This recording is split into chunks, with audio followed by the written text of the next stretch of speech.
இணைந்திருக்கிறோம் நேயர்களே, வணக்கம். தமிழுடைய நிகழ்ச்சியுடைய தலைமை பகுதியிலே சந்தித்துக்கிறோம். இன்றைக்கு என்ன விடயம் என்றால், குறிப்பாக வடபகுதியினுடைய சுற்றுலாத்துறையை பற்றி தான் கதைக்க இருக்கிறோம். இந்த 431 இடங்கள் வடபகுதியிலே சுற்றுலா மையங்களாக அல்லது முக்கியத்துவம் வாய்ந்த இடங்களாக அடையாளப்படுத்தப்பட்டிருப்பது மகிழ்ச்சிக்குரிய விடயமாக இருக்கிறது. எனவே இந்த அடையாளப்படுத்தப்பட்ட இடங்களை சுற்றுலா தலங்களாக மாற்றி அதன் மூலம் சுற்றுலாவிகளை ஈர்த்து நாட்டினுடைய வருமானம், அதை தாண்டி வடபகுதியில் இருக்கக்கூடிய மக்கள், சுயதொழில் முயற்சியாளர்கள், வர்த்தகர்களுடைய வருமானத்தை ஈட்டுவதற்கான வழிமுறைகளை நாங்கள் கொஞ்சம் சிந்திக்க வேண்டியதாக இருக்கிறது. ஏனென்றால் எங்களிடம் இருக்கக்கூடிய இந்த தொல்பொருள் விடயங்களாக இருக்கட்டும், தொல்பொருள் சின்னங்களாக இருக்கட்டும், எல்லாம் அடையாளப்படுத்தப்பட்டாலும் அவற்றை பாதுகாப்பதற்கான வழிமுறைகளை அல்லது அவற்றை உலகிற்கு பிரகாசப்படுவதற்கான வழிமுறைகளை நாங்கள் எடுத்துக்கிறோம் என்றால் நிச்சயமாக இல்லை. எங்களுடைய பாட்டனும் முப்பாட்டனும் வரலாறுகளை படைத்தார். ஆனால் அவற்றை பாதுகாப்பதற்கு நாங்கள் தவறிவிட்டோம் என்பதுதான் வலிமிகுந்த விடயமாக இருக்கிறது. எனவே எங்களிடம் இருக்கக்கூடிய இப்போது அடையாளப்படுத்தப்படக்கூடிய சுற்றுலா தலங்களை அது சுற்றுலாவிகளை ஈர்க்கக்கூடிய வகையிலே மாற்றி அமைக்க வேண்டிய தேவை எங்கள் எல்லோருக்குமே இருக்குது. நாங்கள் தவறவிட்டால் அதை யாராவது ஒரு மேலைத்திய கம்பெனிகள் அல்லது தென்பகுதி கம்பெனிகள் அல்லது இந்தியாவிலிருந்து வரக்கூடிய கம்பெனிகள் அவற்றை தங்களுடைய வியாபார நோக்குக்கான தளமாக மாற்றி எங்களுடைய பணத்தை அவர்கள் பார்த்துவிட்டு செல்லக்கூடியதாக இருக்கும். எனவே இது சுற்றுலாத்தலம் என்பதை தாண்டி வடபகுதிக்கு சுற்றுலா பயணிகள் வருவது, சுற்றுலாவிகளுடைய எண்ணிக்கை அதிகரிப்பது என்பது நாட்டினுடைய வருமானம் என்பதை தாண்டி இங்கே இருக்கக்கூடிய உள்ளூர் உற்பத்தியாளர்கள், உள்ளூர் வியாபாரிகள், உள்ளூர் சுய முயற்சியாளர்கள் இவர்களுக்கெல்லாம் அது பாரிய பங்காற்றுவதாக அமையும். எனவே இதற்காக நாங்கள் கரிசனை கொள்ள வேண்டியதாக இருக்கிறது. எங்களுடைய மந்திரிமனை எடுத்துக்கொண்டாலே மந்திரிமனை எங்களுடைய கடைசி மன்னுடைய சங்கிலியம்மனுடைய அரண்மனையாக இருந்தாலும் அது இன்றைக்கு அதனுடைய நிலைமையை பார்க்கும் போதும் இந்த தொன்மையான வரலாற்று சான்றுகளை ஆவணப்படுத்துவதில் அல்லது தொல்பொருள் சின்னங்களை, தொல்லியல் சின்னங்களை பாதுகாத்து வைப்பதில் நம்மளுடைய கரிசனை எந்த மட்டத்துக்கு இருந்திருக்கு என்பதை பாதுகாக்கக்கூடியதாக. அண்மையிலே மந்திரிமனுடைய ஒரு பக்கம் இடிந்து விழுந்ததை பார்க்கக்கூடியதாக இருந்தது. அதற்கு பிறகும் அதற்கான கரிசனை எடுத்து அதனை பாதுகாப்பதற்கு ஏதாவது நடவடிக்கை எடுத்தார்கள் பார்த்தால் அந்த நடவடிக்கைகளை பார்க்கும்போது எங்கள் மத்தியிலே இந்த தொல்பொருள் சின்னங்களை பாதுகாப்பதற்கான எண்ணங்கள் துளியளவு கூட இல்லை என்பதுதான் இன்னும் ஒரு வருத்தம் தரக்கூடிய விடயமாக இருக்குது. அது ஒரு புறம் இருக்க, இப்போது அடையாளப்படுத்தப்படக்கூடிய இடங்கள் எல்லாமே மிகப்பெரிய சுற்றுலா தலங்களாக மாற்றியமைக்க வேண்டிய தேவையும் முயற்சிகளை நம்மவர் எடுக்க வேண்டும் என்பதுதான் எங்களுடைய கோரிக்கையாக இருக்கிறது. குறிப்பாக எடுத்துக்கொண்டோம் என்றால் வடமாகாணத்தில் இருக்கக்கூடிய இந்த வடமாகாணத்தினுடைய அடையாளமாக இருக்கக்கூடிய பனை மரங்கள், இந்த பனை மரங்கள் பனை உற்பத்திகளுக்கு உலகளாவிய ரீதியிலே மருத்துவ ரீதியாகவும் சரி, அழகு சாதன பொருட்கள் ரீதியாகவும் சரி, அல்லது புலம்பெயர்ந்திருக்கக்கூடிய எங்கட சனங்கள் இருக்கிற நாடுகள் எல்லாவற்றிலுமே சரி, பனை சார்ந்த உற்பத்திகளுக்கு பல்வேறு கேள்விகள் இருக்கிறது. அதை தாண்டி இங்கே வரக்கூடிய சுற்றுலாவிகளுக்கு புலம்பெயர்ந்த எங்களுடைய சொந்தங்களாக இருக்கட்டும், வெளிநாட்டு மேலை நாட்டவர்களாக இருக்கட்டும், அவர்கள் எல்லாமே பனை சார்ந்த பொருட்கள், பனை சார்ந்த உணவுகளில் அதிக நாட்டம் செலுத்துபவர்களாக இருக்கிறார். அதிலும் குறிப்பாக இந்த தீவக பக்கங்களிலே பனை மரம் உயர்ந்து வழங்கி வளம் கொடுக்கக்கூடியதாக இருக்கிறது. அதை பயன்படுத்தி சுற்றுலாவிகளை ஈர்க்கும் வகையிலே என்ன செய்ய போகிறோம் என்பதுதான் கேள்வியாக இருக்குது. பனை சார்ந்த உணவுகளை கொடுப்பது, அதே போல பெறுமதி சேர்க்கப்பட்ட உணவுகளை கொடுப்பது, பனை உற்பத்திகளை ஊக்குவிப்பது எல்லாம் இங்கே இருக்கக்கூடிய பனை சார்ந்த உற்பத்தி செய்யக்கூடியவர்களுக்கு மிகப்பெரிய ஊக்குவிப்பாக இருக்கும். அவையெல்லாம் நாங்கள் இங்கே வரக்கூடிய சுற்றுலாவிகளுக்கு அவற்றை அறிமுகப்படுத்தும் போது ஒரு கட்டத்திலே அது ஏற்றுமதி பொருளாக அவர்களுடைய நாடுகளுக்கு மாறக்கூடிய வாய்ப்புகளும் இருக்கிறது. இதை யார் செய்ய போகிறார்கள் என்பது இன்னொரு பக்கம் கேள்வியாக இருக்குது. அதை தாண்டி எங்களுக்கு கடல் வளம் மிகுந்த அளவிலே இருக்குது. ஆனால் நாங்கள் இந்த ஜூடிப் வழியெல்லாம் பார்த்தோம்னா இந்தியா வழியே இந்த கடற்கரை வழியவே அல்லது கடற்கரையில் அருகிற இந்த மீன் தொட்டிகள் அமைச்சு மீனை வளர்த்து உடனடியாகவே அதில் மீனை சமைத்து கொடுக்குறது, அல்லது கடைகளில் உடனடியாக இந்த கடல் உணவுகளை சமைத்து கொடுப்பது, கடல் உணவுகள் சார்ந்த பல்வேறு விடயங்களை கொடுப்பது என்று அந்த கடற்கரைகள் பூராகவும் இருக்கும். ஆனால் எங்களுடைய பகுதிகளிலே கடல் வளம் இருந்தாலும் அப்படியான முறைகளை நாங்கள் எடுக்கிறோம் என்றால் சுற்றுலாவிகளை ஈர்க்கக்கூடிய இலகு முறையிலே வரான இடங்களிலே பணங்கள் எடுக்கக்கூடிய முறைகளை எம்மவர்களுக்கு அது பொருந்தி போகிறது இல்லை என்றுதான் கூறவும். ஆனால் அந்த முயற்சிகளை நாங்கள் எடுத்து பார்க்க வேண்டியவர்களாக இருக்கும். இல்லை என்றால் யாராவது ஒரு கம்பெனி, ஒரு ரெஸ்டாரண்ட் அல்லது ஹோட்டல் அல்லது ஒரு சாப்பாடு கடையை போட்டு அந்த எங்களுடைய முயற்சிகளை எல்லாம் அல்லது எங்களுடைய பணங்களை அவர்கள் சுருட்டி கொண்டு போகக்கூடியதாக. எனவே எங்களுடைய பணம் வெளியில் செல்லாமல் நம்மவர்களை அவற்றை பெற வேண்டும் என்றால் நம்மவர்கள் இப்படியான புதிய முயற்சிகளில் ஈடுபடுவதற்கு முன்வரும். இன்றைக்கு பிரதேச சபைகள் அவற்றுக்கான முயற்சிகளை எடுக்கலாம், அல்லது இங்கே இருக்கக்கூடிய இந்த கடத்தொழிற்சங்கள், மீனவர் கூட்டுறவு கடத்தொழிற்சங்களாக இருக்கும், அவைகளெல்லாம் இந்த நடவடிக்கைகளை எடுக்கக்கூடியதாக இருக்கும். அப்படியெல்லாம் பார்த்தாலே எங்களிடம் இருக்கக்கூடிய சுற்றுலாவிகள் அதன் மூலம்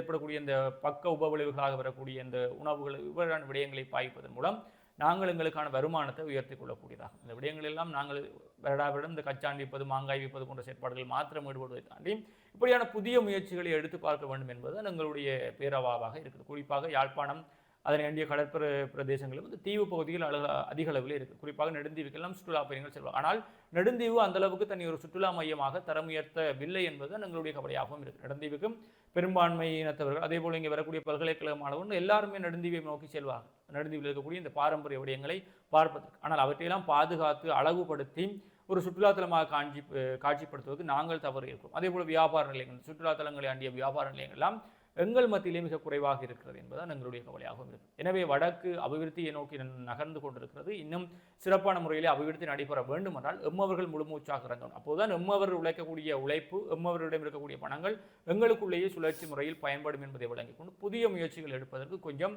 தயாராகுங்கள் முயற்சியாளர்கள் என்பதைத்தான் நாங்களும் கூறிக்கொள்ளக்கூடியதாக இருக்கிறது.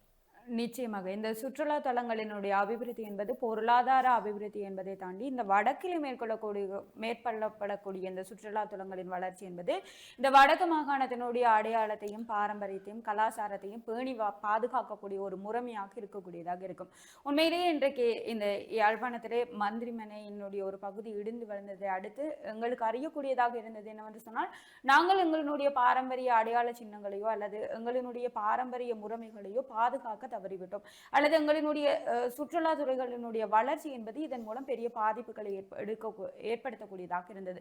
உண்மையே இந்த வடக்கு மாகாணத்திலே பல்வேறு விடயங்கள் தொல்பொருள் மையத்தினாலே அடையாளப்படுத்தப்பட்டிருக்கின்றன. அதிலே 431 இடங்கள் சுற்றுலா தலங்களாக அறிமுகப்படுத்தப்பட்டிருப்பது உண்மையிலேயே இது வடக்கு மாகாணத்துக்கு கிடைத்திருக்கக்கூடிய ஒரு பொருளாதார ரீதியான கலாச்சார ரீதியான ஒரு அடையாளப்படுத்தலாக இருக்கக்கூடியதாக இருக்கிறது. உண்மையிலேயே இந்த நெடுந்தீவாக இருக்கலாம் அல்லது மணற்காடாக இருக்கலாம், இவ்வாறு இருக்கக்கூடிய கடற்பகுதிகளாக இருக்கலாம், இந்த சாட்டி கடற்பகுதியெல்லாம் பல்வேறு நபர்களினாலும் விரும்பி போகக்கூடிய கடற்கரையாக மாற்றப்பட வேண்டியதாக இருக்கிறது. என்னன்னு சொன்னால், இந்த சாட்டி கடற்கரையிலே இருக்கக்கூடிய கழிவுகளை அகற்றி அந்த வெள்ளை மணற்பரப்பை நீற்றாக மாற்றினாலே அங்கு ஏற்படுத்தக்கூடிய பொருளாதார வளர்ச்சி என்பது பெரிதாக இருக்கும். இந்த பண்ணை கடற்கரையாக இருக்கலாம் அல்லது இந்த கோட்டை பகுதிகளாக இருக்கலாம், இவ்வாறு பல்வேறு இடங்கள் இருக்கிறது. என் முல்லைத்தீவிலே கூட இருக்கக்கூடிய நாயாரா இருக்கலாம், நாயார் பகுதிகளை அண்டிய நீரேரிகளாக இருக்கலாம், மன்னாரில் இருக்கக்கூடிய விடத்தல் தீவுகளாக இருக்கலாம்.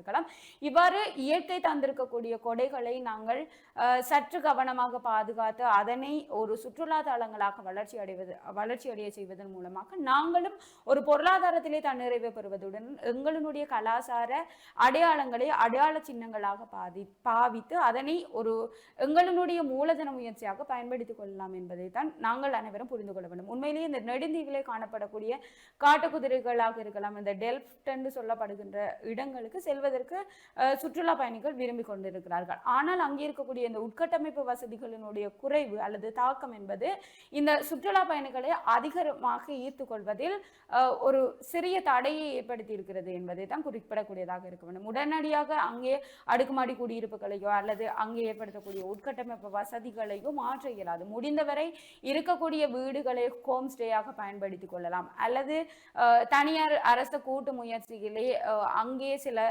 குதிரைகளுக்கான காப்பகங்களை அமைத்துக் கொள்ளலாம், அல்லது குதிரைகள் அந்த வறட்சியான காலப்பகுதியிலே அவை தங்குவதற்கான ஒரு காப்பகங்களை அமைத்து அங்கே ஒரு பாதுகாப்பு மையங்களை உருவாக்கி கொள்வதன் மூலமாக அதன் மூலம் பல்வேறு வேலை வாய்ப்புகளும் பெற்றுக்கொள்ளக்கூடியதாக இருக்கும். அதே நேரத்தில் சுற்றுலா பயணிகளை முடிந்தவரை எங்களுடைய வடக்கு மாகாணத்தை நோக்கி ஈர்க்கக்கூடியதாக இருக்கும். இன்றைக்கு இந்த தகவல் தொழில்நுட்ப வளர்ச்சியினை அடுத்து இந்த சுற்றுலாத்துறையினுடைய வளர்ச்சி என்பது ஏனைய நாடுகளிலே பல்வேறு ரீதியாக வளர்ச்சி அடைந்ததை நாங்கள் காணக்கூடியதாக இருக்கிறது.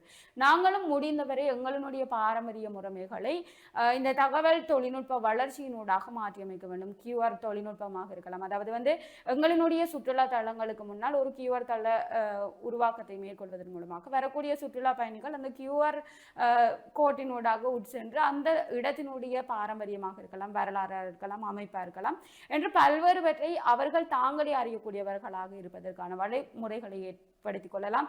டிஜிட்டல் எண்மான தொழில்நுட்பங்களூடாக எங்களுடைய பாரம்பரிய இடங்களையும் வளர்த்தெடுப்பதனூடாக எங்களுடைய வடக்கு மாகாணத்தின் பொருளாதாரத்தையும் உயர்த்தி கொள்ள முடியும். உண்மையிலே இந்த சுற்றுலா என்றவுடன் இந்த வடக்கு மாகாணத்தை பொறுத்தவரை பொதுவாக அது கடல்சார் சுற்றுலாவாக மட்டும்தான் இதுவரை வளர்ச்சி அடைந்திருந்ததை நாங்கள் காணக்கூடியதாக இருக்கலாம். முல்லைத்தீவு கடற்கரையாக இருக்கலாம், இந்த சாட்டி கடற்கரையாக இருக்கலாம், பண்ணை கடற்கரையாக இருக்கலாம், இவ்வாறு பல்வேறு நெடுந்தீவு என்று சொல்லப்படக்கூடிய இந்த சூழமைவு தீவுகள் என்று சொல்லி கடற்கரையை மையமாக கொண்ட சுற்றுலாத்துறையை மட்டுமே நாங்கள் வளர்ச்சி அடைய செய்தது. ஆனால் இந்த சுற்றுலா என்பதை தாண்டி அந்த சுற்றுலாவிற்கு கடற்கரையை மையமாக கொண்ட சுற்றுலா என்பதை தாண்டி பல்வேறு சுற்றுலா வகைகள் இருக்கக்கூடியதாக நாங்கள் காணக்கூடியது. ஆன்மீக சுற்றுலாவாக இருக்கலாம், அல்லது இந்த போர்க்கால முடிவுக்கு பின்னர் வளர்ச்சி அடைந்திருக்கக்கூடிய இருண்ட கால சுற்றுலான்னு சொல்லக்கூடிய இந்த போர்க்கால வடுக்களை சித்தரிக்கக்கூடிய போர்க்கால சித்தரிப்புகளை கொண்ட அந்த வகைப்பாட்டிற்குள் உள்ளடங்கக்கூடிய சுற்றுலா தலங்களை வளர்ச்சி அடைய செய்வதன் ஊடாக கூட எங்களுடைய பாரம்பரியத்தையும் எங்களுடைய வரலாறையும்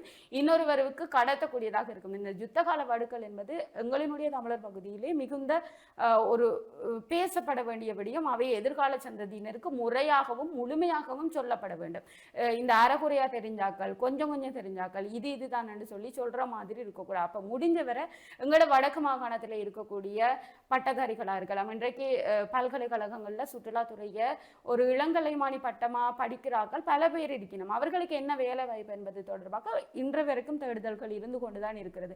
எனவே முடிந்தவரை இந்த வடக்கு மாகாணத்தின் சுற்றுலாத்துறைகள் எங்களுடைய ஊரில் இருக்கக்கூடியவர்களுக்கு நாங்களே பயிற்சி அளித்து நாங்களே அவர்களை டூர் கைடா மாற்றுவதன் மூலமாக எங்களுடைய பாரம்பரியத்தை முடிந்தவரை அவர்களுக்கு சொல்லக்கூடியதாக இருக்கும். ஆக இந்த தொல்பொருள் அமையத்தினால் இனம் காணப்பட்டிருக்கிற 431 சுற்றுலா மைய தளங்களையும் முடிந்தவரை எங்களால் வளப்படுத்தி எங்களினுடைய வளத்தை நாங்களே மூலதனமாக்கி எங்களினுடைய நகர அபிவிருத்தியிலே நாங்களும் பங்காளர்களாக இருப்போம் என்பதனைத்தான் இன்றைய வணக்கம் தமிழொலியின் கோரிக்கையாக விடுத்து நாங்களும் உங்களிடமிருந்து விடைபெற்று செல்ல போகின்றோம். மற்றும் ஒரு நிகழ்ச்சியில் உங்களை சந்திக்கும் வரை உங்களிடமிருந்து விடைபெற்று செல்லும் நான் என்றும் உங்கள் அன்பின் திவ்யா விஜயபாஸ்கரன் மற்றும் நான் என்றும் உங்கள் அன்பின் கேரிகர். நன்றி நேயர்களே.